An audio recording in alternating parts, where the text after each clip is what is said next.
স্বাগত সংবাদ সংযোগে, সাথে আছি আমি ইসরাত আমিন। এবারে পুরো খবর। শেখ হাসিনার পরিবারের সদস্য এবং 11টি শিল্প গ্রুপের 1573টি ব্যাংক অ্যাকাউন্ট জব্দ করেছে বাংলাদেশ আর্থিক গোয়েন্দা ইউনিট BFIU। এসব অ্যাকাউন্টে আছে 1679 কোটি টাকা। BFIU বলছে, আদালতের নির্দেশে তারা পতিত সাবেক প্রধানমন্ত্রী শেখ হাসিনা এবং তার পরিবারের সদস্য ও বেক্সিমকো সহ 11টি শিল্প গ্রুপের মোট 57,256 কোটি টাকা জব্দ করেছে। এর মধ্যে স্থাবর সম্পত্তি 13,871 কোটি টাকা আর অস্থাবর সম্পত্তি 43,385 কোটি টাকা। জব্দকৃত সম্পদের মধ্যে যুক্তরাজ্যের গোয়েন্দা সংস্থা সাবেক ভূমি প্রতিমন্ত্রী সাইফুজ্জামান জাভেদ এবং বেক্সিমকোর 260 মিলিয়ন পাউন্ডের সম্পত্তি রয়েছে। অগ্রাধিকারপ্রাপ্ত 11টি অগ্রাধিকার মামলার গোয়েন্দা প্রতিবেদনে এসব তথ্য তুলে ধরে BFIU। ব্যাংক অ্যাকাউন্টের জব্দের পাশাপাশি শেখ হাসিনার পরিবার এবং 11টি শিল্প গ্রুপের শেয়ার বাজারের লেনদেনের 188টি BO অ্যাকাউন্টও স্থগিত করা হয়েছে। গণ অভ্যুত্থানে ক্ষমতাচ্যুত শেখ হাসিনা এবং তার পরিবারের বিরুদ্ধে করা দুর্নীতি মামলার কয়েকটিতে নভেম্বরের মধ্যেই রায়ের আশা করছে দুর্নীতি দমন কমিশন। বুধবার এমন তথ্য জানিয়েছেন দুদক চেয়ারম্যান। তিনি জানিয়েছেন, হাইকোর্টের আদেশে আটকে যাওয়া টিউলিপ সিদ্দিকির মামলাও সচল করতে উদ্যোগ নিয়েছেন তারা। দুর্নীতি প্রতিরোধী সংস্থা TIBর সাথে 5 বছরের জন্য একটি সমঝোতা সই করেছে দুদক। রাশেদ আনিস জানাচ্ছেন বিস্তারিত। ক্ষমতাচ্যুত প্রধানমন্ত্রী শেখ হাসিনা, তার বোন শেখ রেহেনা ও পরিবারের অন্য সদস্যদের বিরুদ্ধে দুর্নীতি ও অনিয়মের অভিযোগে 21টি মামলা ও অভিযোগ নিয়ে কাজ করছে দুর্নীতি দমন কমিশন দুদক। এর মধ্যে 6টি মামলায় বিচার কাজ শুরু হয়েছে, 3টি মামলায় চলছে তদন্ত। এছাড়া দুর্নীতির আরও অন্তত 1 ডজন অভিযোগের অনুসন্ধান করছে দুদক। পূর্বাচল নতুন শহর প্রকল্পে ক্ষমতার অপব্যবহার ও দুর্নীতি করে 60 কাঠার 6টি প্লট বরাদ্দ নেওয়ার অভিযোগে শেখ হাসিনা, শেখ রেহেনা ও পরিবারের অন্য সদস্য ছাড়াও সরকারের 14 কর্মকর্তার বিরুদ্ধে 6টি মামলায় সাক্ষ্য গ্রহণ চলছে। এসব মামলায় হাসিনা, রেহেনা ছাড়াও সজীব ওয়াজেদ জয়, রাদওয়ান মুজিব সিদ্দিক, টিউলিপ সিদ্দিক, পুতুল ও আজমিনা সিদ্দিক সহ অন্যদের আসামি করা হয়েছে। দুদক চেয়ারম্যানের আশা, কোনো মামলায় নভেম্বরের মধ্যেই বিচারিক আদালতের রায় আসতে পারে। সাবেক প্রধানমন্ত্রী এবং তার পরিবারবর্গ নিয়ে যে মামলা, সেই মামলার আমাদের 6টা মামলা চলমান অবস্থায় আছে এবং আমরা আশা করছি সাক্ষ্য গ্রহণ শেষে অক্টোবর শেষ দিকে কিংবা নভেম্বরের প্রথম দিকে আদালত যেটাই বিবেচনাযোগ্য মনে করেন সেরকম রায় এসে যাবে বলে আমাদের প্রত্যাশা। এদিকে 5 বছরের জন্য পঞ্চমবারের মতো ট্রান্সপারেন্সি ইন্টারন্যাশনাল বাংলাদেশ TIBর সাথে সমঝোতা স্মারক সই করেছে দুদক। বুধবার সংস্থাটির মহাপরিচালক আক্তার হোসেন এবং TIBর নির্বাহী পরিচালক ইফতেখারুজ্জামান এই চুক্তিতে স্বাক্ষর করেন। পরে গণমাধ্যমের মুখোমুখি হন দুই সংস্থার প্রধান। যে 47টি সুপারিশ এবং সেগুলো যদি বাস্তবায়িত হয় তাহলে অবশ্যই বাংলাদেশের দুর্নীতি দমন কমিশন একটি আদর্শ দুর্নীতি দমন কমিশন হিসাবে প্রতিষ্ঠিত হতে পারবে, সেই সুযোগটা সৃষ্টি হবে বলে আমরা মনে করি। এটা নির্ভর করবে বাংলাদেশের রাজনৈতিক এবং আমলাতান্ত্রিক সংস্কৃতিতে ইতিবাচক পরিবর্তন হচ্ছে কিনা তার উপর নির্ভর করবে। আমরা যতই কাগজে কলমে, আইনে এবং প্রাতিষ্ঠানিক সংস্কার করি না কেন, যতদিন পর্যন্ত এই দুইটা অঙ্গনে না হবে ততদিন পর্যন্ত আমাদের দুদক সংস্কার কমিশনের যে স্বপ্ন সেটা বাস্তবিত হবে, এটা প্রত্যাশা করাটা খুব কঠিন। হাইকোর্টের আদেশে আটকে যাওয়া টিউলিপ সিদ্দিকের ফ্ল্যাট জালিয়াতির মামলা সচল করতে উদ্যোগের কথাও জানান সংস্থাটির চেয়ারম্যান। এই মামলাটার একটা নিষ্পত্তি হোক, আপনারা যেমন চান আমরাও সেটা চাই। রাশেদ আনিস, 71, ঢাকা। এদিকে শেখ হাসিনা সহ 3 আসামির বিরুদ্ধে ফোন রেকর্ড উপস্থাপন করে সাক্ষ্য দিয়েছেন বিশেষ প্রসিকিউটর তানভীর হাসান জোহা। বুধবার তিনি ট্রাইব্যুনালে জুলাই আন্দোলন চলার সময় শেখ হাসিনার সাথে পৃথক 3 ব্যক্তির কথোপকথনের রেকর্ড শোনান। প্রসিকিউশন দাবি করেন, ওই রেকর্ড CIDর ফরেনসিক বিভাগে পরীক্ষা করা হয়েছে। তারা জানিয়েছেন, শেখ হাসিনা দেশের মানুষের বিরুদ্ধে যে মানবতা বিরোধী অপরাধ করেছেন এতে তা প্রমাণ হয়। আরও জানাচ্ছেন নূর নবী সরকার।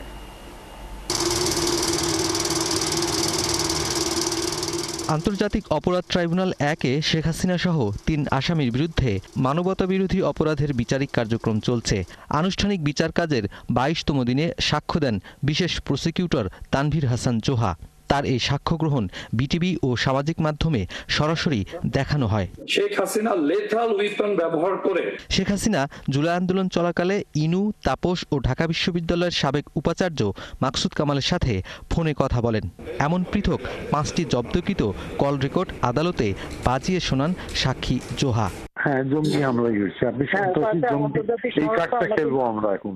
না, কার্ড খেলা না, এটা আমি আগে করি নাই, কিন্তু আমাকে একটা আন্তর্জাতিক সংস্থা থেকে আমাকে সেই মেসেজটা দিতে যে এটা জঙ্গি হামলা। প্রসিকিউশন বলেছে অডিওগুলো যে শেখ হাসিনার তা সিআইডি ফরেনসিক করেছে, আর এই রেকর্ডে শেখ হাসিনার মানবতাবিরোধী অপরাধের প্রমাণ হয় বলে দাবি প্রসিকিউশনের। সরাসরি গুলির নির্দেশ দিয়েছেন। হেলিকপ্টার দিয়ে কি বোমিং করা, হেলিকপ্টার ব্যবহার হেলিকপ্টার বোমিং করার কথা বলা হচ্ছে স্পষ্ট। আছে হেলিকপ্টার ব্যবহার করার মাধ্যমে হ্যাঁ হেলিকপ্টার থেকে বোমিং করা হচ্ছে, উনি এটা বলেছেন এক্স্যাক্টলি। প্রসিকিউশন আরও বলেছে শেখ হাসিনা প্রধানমন্ত্রী হয়েও তার জনগণকে হত্যার নির্দেশ দিয়েছেন, যা পৃথিবীর ইতিহাসে ঘৃণ্যতম। ওনাদের ভাষায় যাদেরকে উনি মেরে ফেলার সিদ্ধান্ত নিয়েছেন জঙ্গি নাটকের নামে, এবং বলে দেওয়া হবে যে জঙ্গিদেরকে মেরে ফেলা হয়েছে, ছাত্রদেরকে ঘরে ফিরে যেতে বলা হয়েছে। এছাড়াও যদিও ডিফেন্স এটাতে আপত্তি করেছেন, এছাড়াও তিনি যেটা বলেছেন যে কারফিউর পরে ধরে নিয়ে যাওয়া হবে আন্দোলনকারীদেরকে, তারপরে আইনানুগ ব্যবস্থা হবে, কিন্তু আসলে জেলখানায় পাঠানো হবে না। স্ক্রলে বলা হবে যে তাদেরকে জেলখানায় পাঠাতে, বাস্তবে ছেড়ে দেবে। আর কি এই শব্দটা, তার মানে তাদেরকে মেরে ফেলা। শেখ হাসিনার বিরুদ্ধে মানবতা বিরোধী মামলায় 81 সাক্ষীর মধ্যে 52 জনের সাক্ষ্য সম্পন্ন হলো। বৃহস্পতিবার মামলাটি শুনানির জন্য ধার্য আছে ট্রাইব্যুনালে। নুরবি সরকার, 71, ঢাকা। ত্রয়োদশ জাতীয় নির্বাচনে 41 ভাগের বেশি মানুষ ভোট দিতে চান বিএনপিকে, আর জামায়াতের ঝুলিতে পড়তে পারে 30 ভাগের কিছু বেশি। বুধবার জরিপের এমন তথ্য প্রকাশ করেছে ইনোভেশন কনসাল্টিং। তারা জানিয়েছে আগামীতে সরকার গঠনের জন্য বিএনপিকেই বেশি যোগ্য মনে করছে মানুষ, আর এক্ষেত্রে বিএনপির জনপ্রিয়তা সবচেয়ে বেশি নারীদের মাঝে। প্রায় 10,500 মানুষের উপর চালানো হয়েছে এই জরিপ, আরও জানাচ্ছেন সহকর্মী ভাস্কর ভাদুরী। ত্রয়োদশ জাতীয় সংসদ নির্বাচন নিয়ে দেশের সব জেলায় 10,413 জন মানুষের উপর জরিপ চালায় ইনোভেশন কনসাল্টিং। জরিপের তথ্যে দেখা যায় মোট 41.30% মানুষ বিএনপিকে ভোট দেবার পক্ষে। জামাতের ক্ষেত্রে এই সংখ্যা 30.30 ভাগ, অর্থাৎ প্রায় 11% কম। 2008 সালের ভোটের বিবেচনায় জামাত ইসলামের ভোট বাড়ছে 7.5 গুণেরও বেশি। এই প্রশ্ন সবসময় আমরা ফেস করি। আমরা একটা জিনিস সবসময় আমরা গবেষক হিসেবে যেটা বলি সেটা হচ্ছে আমাদের দুটো বিষয়। একটা হচ্ছে এইটা হচ্ছে ডেসক্রিপটিভ গবেষণা, স্ট্যাটাস কো, যা দেখছি তা বলছি। আরেকটা হচ্ছে যেটা হচ্ছে আমার ডায়াগনস্টিক গবেষণা, কেন হচ্ছে, আমি আপনাকে ডায়াগনস্টিক গবেষণাটা এখানে দেই নাই। আগামীতে সরকার গঠনের জন্য যোগ্যতম দল হিসেবে বিএনপিকে বিবেচনা করছে 39.1 ভাগ মানুষ। এ বিষয়ে জামাতের পক্ষে 28.1 ভাগ, আর এনসিপিকে যোগ্য মনে করছে 4.9 ভাগ মানুষ। যদি আওয়ামী লীগ নির্বাচনে অংশ না নেয় তাহলে বিএনপির ভোট বেড়ে হতে পারে 45.5%, আর জামাতের ভোট বেড়ে হবে 33.5 ভাগ। তবে ভোটে থাকলে আওয়ামী লীগকে ভোট দিতে চান 18%-এর বেশি মানুষ। রিভিল ভোটার যারা, রিভিল ভোটাররা যখন তাদের প্রেফারেন্স এখন রিভিল করছেন, তারা খুব ক্লিয়ারলি বিএনপির দিকে তাদের যে প্রেফারেন্সটা সেটাকে শো করছেন, যেটা তারা আগে শো করেননি। Which may also indicate another thing, যে হ্যাঁ, আওয়ামী লীগও বেড়েছে, আমি বিএনপির সেটা বলছি। এবং আরেকটা যেটা জিনিস, there is a very good possibility যে আনডিসাইডেড ভোটাররা যখন ব্রেক করা শুরু করবেন, আমার মনে হয় একটা খানিকটা ট্রেন্ড যেটা এখানে দেখা যায়, আনডিসাইডেড ভোটাররা দের ইজ এ পসিবিলিটি তারা বিএনপির দিকে ব্রেক করবেন। জরিপের তথ্য বলছে 60 ঊর্ধ্বরা বিএনপিকে বেশি ভোট দিতে চান, সংখ্যায় 48.6 ভাগ, আর জামাতের ক্ষেত্রে যা 26.5 ভাগ। যাদের বয়স 18 থেকে 28-এর মাঝে, তাদের মধ্যে জামাতের জনপ্রিয়তা বেশি। জরিপ অনুযায়ী কম শিক্ষাগত যোগ্যতার মানুষের মাঝে বিএনপির জনপ্রিয়তা বেশি, আর উচ্চশিক্ষিতদের মাঝে জামাত এগিয়ে আছে। লিঙ্গভিত্তিক তথ্যে দেখা যায় নারী ভোটের সর্বোচ্চ অংশ রয়েছে বিএনপির পক্ষে, যা 36.2 ভাগ, আর জামাতের ক্ষেত্রে এই হার 26.7 ভাগ। ভাস্কর ভাদুরী, 71, ঢাকা। জাতীয় নির্বাচনে সেনাবাহিনীর 1 লাখ সদস্য মোতায়েন থাকবে। নির্বাচনকে সামনে রেখে অবৈধ অস্ত্র উদ্ধারে অভিযান শুরু হয়েছে। মানুষ এখন নির্বাচনমুখী হচ্ছে। বুধবার চট্টগ্রামের সার্কিট হাউসে চট্টগ্রাম বিভাগের সব জেলা প্রশাসক এবং আইনশৃঙ্খলা বাহিনীর কর্মকর্তাদের সাথে বৈঠক শেষে গণমাধ্যমে এসব কথা জানিয়েছেন স্বরাষ্ট্র উপদেষ্টা অবসরপ্রাপ্ত লেফটেন্যান্ট জেনারেল মোহাম্মদ জাহিদ আলম চৌধুরী। তিনি আরও জানিয়েছেন, নিষিদ্ধ ছাত্রলীগ এবং আওয়ামী লীগের মিছিল থেকে যারা গ্রেফতার হচ্ছে তারা যেন সহজে জামিন না পায় সে ব্যাপারে সরকার আরও কঠোর হচ্ছে। প্রণবেশ চক্রবর্তীর প্রতিবেদন। সামনে সনাতন ধর্মাবলম্বীদের সবচেয়ে বড় উৎসব দুর্গাপূজা। এছাড়া আছে জাতীয় নির্বাচন। এ বিষয়ে বুধবার নগরীর সার্কিট হাউসে চট্টগ্রাম বিভাগের সকল জেলা প্রশাসকদের নিয়ে রুদ্ধদ্বার বৈঠকে বসেন স্বরাষ্ট্র উপদেষ্টা। বৈঠকে ছিলেন আইনশৃঙ্খলা বাহিনী ও বিভিন্ন সংস্থার পদস্থ কর্তারাও। বৈঠক শেষে গণমাধ্যমে স্বরাষ্ট্র উপদেষ্টা বলেন, এবার শান্তিপূর্ণ ও উৎসব মুখর পরিবেশে দুর্গাপূজা অনুষ্ঠিত হবে। দুর্গাপূজাটা আমরা আশা করতেছি খুবই শান্তিপূর্ণ এবং খুব উৎসব মুখর হবে। এটা কোনো জায়গায় ওরকম কোনো ধরনের বড় কোনো সমস্যা নাই। এটা শান্তিপূর্ণভাবে এবং উৎসব মুখর হবে। এটা কিন্তু একটা ধর্মীয় অনুষ্ঠান, আর এটার যেন পবিত্রতা রক্ষা পায় ওই দিকেও সবাই খেয়াল রাখতে হবে। নির্বাচনের আগে বাইরে রয়ে যাওয়া অস্ত্র উদ্ধারে আইনশৃঙ্খলা বাহিনী প্রস্তুতি নিয়েছে উল্লেখ করে স্বরাষ্ট্র উপদেষ্টা বলেন, অন্যান্য বাহিনীর পাশাপাশি নির্বাচনের সময় 1 লাখ সেনা সদস্য মাঠে থাকবে। প্রশিক্ষণ কিন্তু শুরু হয়ে গেছে এবং আপনারা জানেন যে আমরা অনেক সংখ্যক কিন্তু তাদের বাড়িয়ে দিয়েছি এবং সেনাবাহিনী, নৌবাহিনী এবং বিমান বাহিনী সবাই কিন্তু এবার ইলেকশনে থাকবে। এখন ধরুন মাঠে 30,000 মতো আছে সেনাবাহিনী, ওই সময় প্রায় 1 লাখের মতো থাকবে সেনা। বিভিন্ন জায়গায় নিষিদ্ধ ঘোষিত ছাত্রলীগ ও আওয়ামী লীগের মিছিলের ব্যাপারে উপদেষ্টা বলেন, আইনের আওতায় আনা হলেও অনেকে জামিন নিচ্ছে। সামনে যাতে তারা জামিন না পায় সে চেষ্টা চলছে। তারা আইনে আওতায় নিয়ে আসার পর আবার তারা জামিন পেয়ে যায়, বাট আমরা চেষ্টা করতেছি এরা যেন সহজে আর জামিন না পায় এই ব্যবস্থা করার জন্য। মিয়ানমার সীমান্ত ও রোহিঙ্গা পরিস্থিতি নিয়ে বাংলাদেশে কোনো হুমকি নেই বলেও জানান স্বরাষ্ট্র উপদেষ্টা। প্রণবেশ চক্রবর্তী, ৭১, চট্টগ্রাম। জাতিসংঘের সাধারণ পরিষদের অধিবেশনের ভাষণে প্রধান উপদেষ্টা ডক্টর মোহাম্মদ ইউনূস নির্বাচনের প্রস্তুতি সম্পর্কে জানাবেন, এমন কথা জানিয়েছেন প্রধান উপদেষ্টার প্রেস সচিব।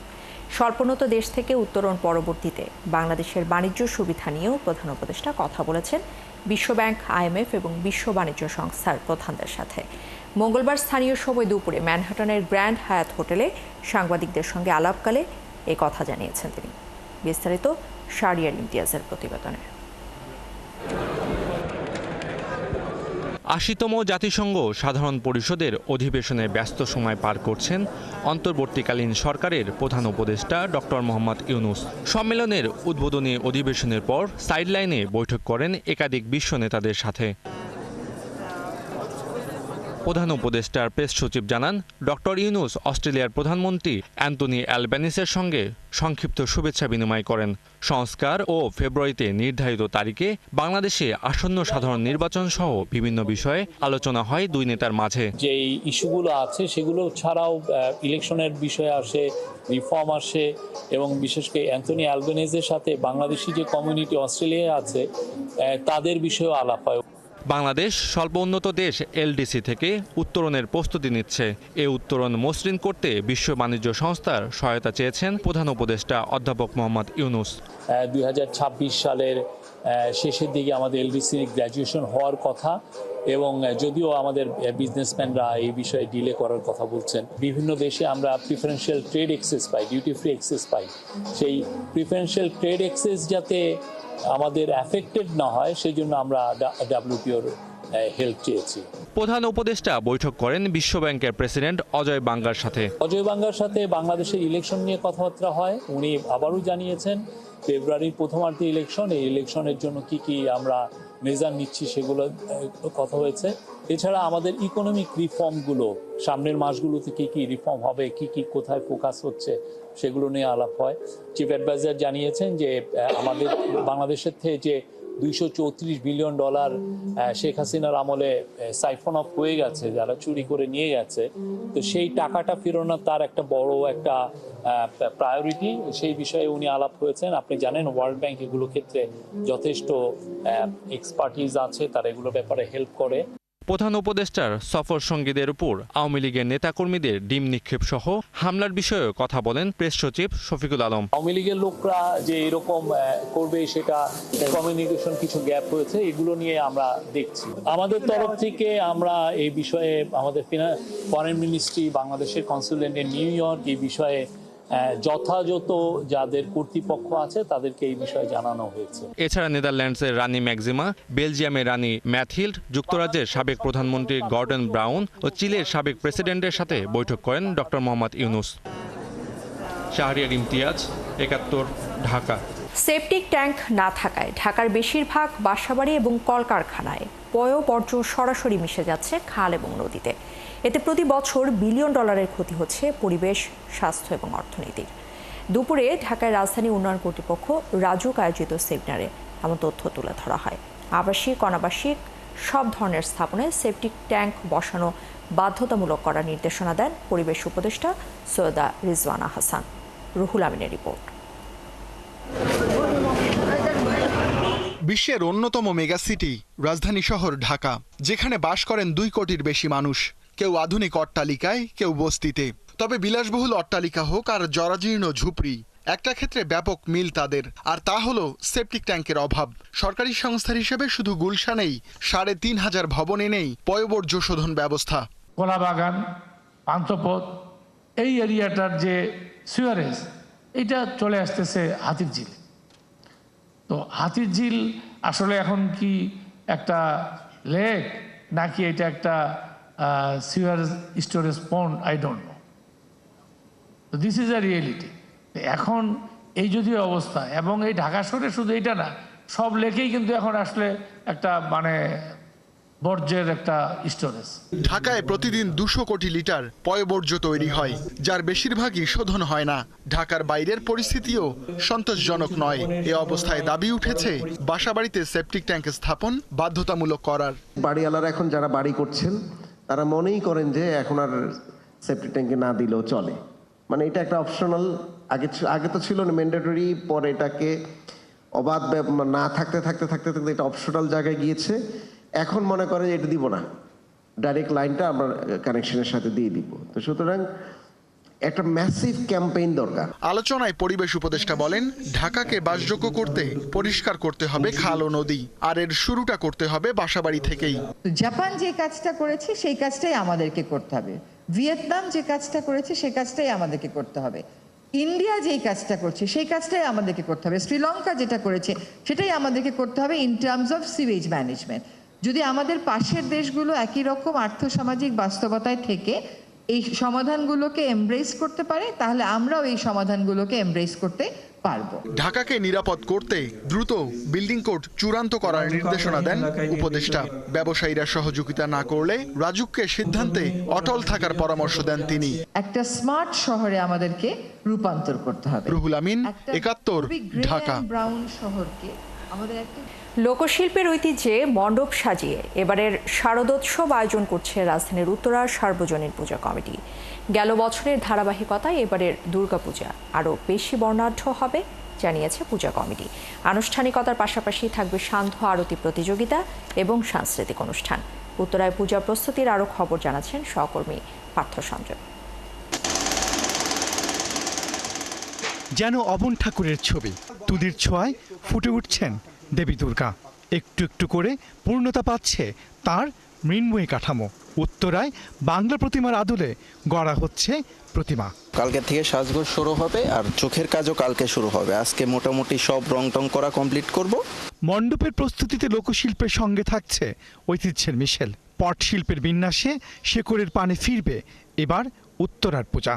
হারিয়ে যাওয়া ঐতিহ্যকে ফিরিয়ে আনার জন্যে আমাদের পটচিত্র এবং কুটির শিল্পের উপরে যে কারুকাজ করা বা ড্রয়িং করা বা এই আপনার শিল্পের যে উপস্থাপনটা, সেই জিনিসটাকে আমি উপস্থাপন করেছি এবার পূজায়। প্যান্ডেলে যেটা থাকবে আমার কিছু লোটাস থাকবে, যেটা পদ্মফুল, যেটা পূজার প্রতীক। কিছু থাকবে ট্রায়াঙ্গেল টাইপের এবং কিছু পটচিত্র থাকবে। প্রতিদিন ৫ থেকে ৭ হাজার পূজার্থীর সম্মিলন ঘটবে এখানে। আশাবাদ পূজা কমিটির, সবাই পাবেন প্রসাদ, নিরাপত্তা নিয়ে নেই শঙ্কা। ৫১টা সিসিটিভি থাকবে এবং প্রাইভেট সিকিউরিটি থাকবে। আমাদের বিশাল প্রায় 25-30 জনের একটা স্বেচ্ছাসেবক বাহিনী থাকবে। পূজার দিনে বিশেষ করে সপ্তমী, অষ্টমী, নবমীর দিনে 5 থেকে 7,000 ভক্ত সমাগম হয়, একসাথে অঞ্জলি প্রদান করে। সেখানে অঞ্জলি প্রদান শেষে আমরা প্রসাদ বিতরণ করি। উত্তরা সার্বজনীন পূজা কমিটি এই বিগত বছরগুলিতে জনবহুল এলাকায় পূজা করে আসছে। গতবারই প্রথম আমাদের নিজস্ব মন্দিরে আমরা পূজা শুরু করেছি। তো গতবার প্রথমবারের মতো পূজা করলেও আমরা কিন্তু ভক্তদের মাঝে সাড়া ফেলতে পেরেছি। অনেক ভক্ত প্রথম বছরেই আমাদের এখানে উপস্থিত হয়েছে। এই বছর যাতে ভক্তের সংখ্যা আরও বেশি হয় সেই জন্য আমাদের নতুন অনেক কিছু সংযোজন আছে।